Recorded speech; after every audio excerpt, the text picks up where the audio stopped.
நீதிமான்களும் தாவீதும். நீதிமான்கள் அதைக் கண்டு பயந்து அவனை பார்த்து நகைத்து, இதோ தேவனை தன் பலனாக எண்ணாமல் தன் செல்வப் பெருக்கத்தை நம்பி தன் தீவனையில் பலத்துக் கொண்ட மனுஷன் இவன்தான் என்பார்கள். நானோ தேவனுடைய ஆலயத்தில் பச்சையான ஒலிவ மரத்தைப் போல் இருக்கிறேன். தேவனுடைய கிருபையை என்றென்றைக்கும் நம்பியிருக்கிறேன். நீரே இதைச் செய்தீர் என்று உம்மை என்றென்றைக்கும் துதித்து உமது நாமத்திற்கு காத்திருப்பேன். உம்முடைய பரிசுத்தவான்களுக்கு முன்பாக அது நலமாயிருக்கிறது. நீதிமான்கள் அதைக் கண்டு பயந்து அவனை பார்த்து நகைத்து, இதோ தேவனை தன் பலனாக எண்ணாமல் தன் செல்வ பெருக்கத்தை நம்பி தன் தீவனையில் பலத்துக் கொண்டிருந்த மனுஷன் இவன்தான் என்பார்கள். தாவீது இந்த சங்கீதத்தை எழுதும்போது மிகுந்த துக்கத்தில் இருக்கிறார். தாவீதின் துக்கத்திற்கு தோவேக்குதான் காரணம். தாவீதோ தன்னுடைய துக்கத்திலும் கர்த்தரை நோக்கி பார்க்கிறார். கர்த்தர் நீதிமானை கைவிட மாட்டார் என்று விசுவாசிக்கிறார். தாவீது வருத்தத்தோடு இருந்தாலும் கர்த்தருக்குள் வெற்றி சிறைக்கிறார். கர்த்தர் தோவேக்கை என்றென்றைக்கும் இராதபடிக்கு அழித்து போடுவார். தோவேக்கின் மீது தேவனுடைய நியாய தீர்ப்பு வரும்.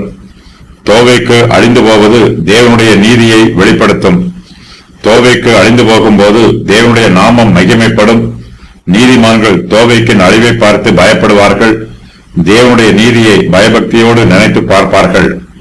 தோவேக்கு அழியும் போது அவனுக்கு வெட்கமும் அவமானமும் உண்டாகும். நீதிமான்கள் தோவேக்கு அழியும் போது அவனை பார்த்து நகைப்பார்கள். நீதிமான்கள் மனுஷரை பார்த்து ஏளனமாய் நகைப்பதில்லை. நீதிமான்களின் நகைப்பு நீதியானது. பரலோகத்தில் வீற்றிருக்கிற தேவன் துன்மார்க்கரை பார்த்து நகைப்பது போல நீதிமான்களும் தோவேக்கின் அழிவை பார்த்து நகைப்பார்கள். தோவேக்கு நீதிமான்களுடைய நகைப்புக்கு பாத்திரவானாய் இருக்கிறான்.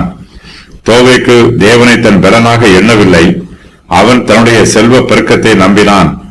அவன் கர்த்தருடைய கிருபையில் பலப்படாமல் தன் தீவினையில் பலத்துக் கொண்டான். இப்போது தோவேக்கின் செல்வ பெருக்கு அழிந்து போயிற்று. இவன் மணலின் மீது தன்னுடைய வீட்டை கட்டின புத்தியில்லாத மனுஷனைப் போல இருக்கிறான். விசுவாசிகளாகிய நமக்கு தேவனே பலனாக இருக்கிறார். நாம் கர்த்தரை நம்பி நன்மை செய்ய வேண்டும். நம்மை நாமே வஞ்சித்துக் கொள்ளக்கூடாது. தேவனுடைய உதவியும் ஒத்தாசையும் இல்லாமல் நம்மால் ஒன்றும் செய்ய முடியாது. நம்முடைய பணத்தையோ பலத்தையோ நம்பி ஜீவித்தால் நமக்கு ஏமாற்றம் உண்டாகும். பணம் நம்மோடு கூட வராது. தோவேக்கு தன் செல்வ பெருக்கை நம்பினான். தன்னுடைய ஐஸ்வர்யமே தனக்கு ஆதரவு என்று நினைத்தான். தனக்கு போதுமான ஐஸ்வர்யம் தன்னிடத்தில் தாராளமாக இருக்கிறது என்று நினைத்தான். ஐஸ்வர்யத்தின் மேல் நம்பிக்கை வைத்திருக்கிற தோவேக்கை போன்றவர்களை கர்த்தர் மதிகேடனே என்றுதான் கூப்பிடுகிறார். இவன் உலகத்தின் பார்வைக்கு ஐஸ்வர்யவான். கர்த்தருடைய பார்வைக்கோ இவன் ஒரு மதிகேடன். தாவீது, நானோ தேவனுடைய ஆலயத்தில் பச்சையான ஒலிவ மரத்தை போல் இருக்கிறேன். தேவனுடைய கிருபையை என்றென்றைக்கும் நம்பி இருக்கிறேன். நீரே இதை செய்தீர் என்று உம்மை என்றென்றைக்கும் துதித்து உமது நாமத்திற்கு காத்திருப்பேன். உம்முடைய பரிசுத்தவான்களுக்கு முன்பாக அது நலமாய் இருக்கிறது.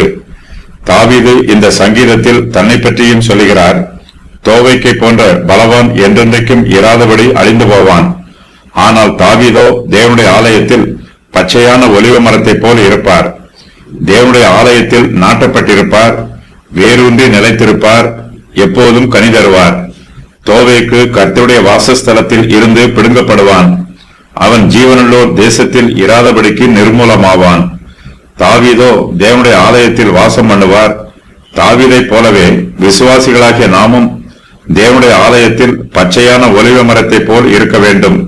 இதற்காக நாம் தேவனுடைய கிருபையை என்றென்றைக்கும் நம்பி இருக்க வேண்டும். விசுவாச ஜீவியம் ஜீவிக்க வேண்டும். கர்த்தர் மீதும் அவருடைய கிருபையின் மீதும் நாம் பரிசுத்த நம்பிக்கை வைத்திருக்க வேண்டும். தாவீது தன்னுடைய நம்பிக்கையை பற்றி சொல்லும் போது தேவனுடைய கிருபையை என்றென்றைக்கும் நம்புகிறேன் என்று சொல்லுகிறார். நாம் கர்த்தருக்கு நன்றி உள்ளவர்களாய் ஜீவிக்க வேண்டும். கர்த்தருக்குள் பரிசுத்தமாய் கழிகூற வேண்டும்.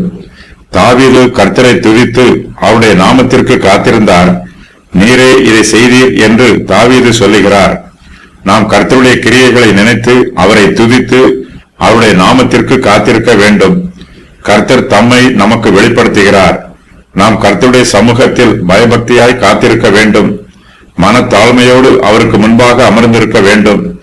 கர்த்தர் தமக்கு பிரியமானதை செய்வார் என்று பொறுமையோடு எதிர்பார்க்க வேண்டும். எல்லாவற்றிற்கும் ஒரு காலம் உண்டு. கர்த்தருடைய காலத்திற்காக காத்திருக்கிறவர்கள் பாக்கியவான்கள். அது கர்த்தருடைய பரிசுத்தவான்களுக்கு முன்பாக நலமாய் இருக்கிறது. கர்த்தருக்கு ஏற்ற வேளையும் அவருக்கு பிரியமான காரியமும் நமக்கு ஆசீர்வாதத்தை தரும்.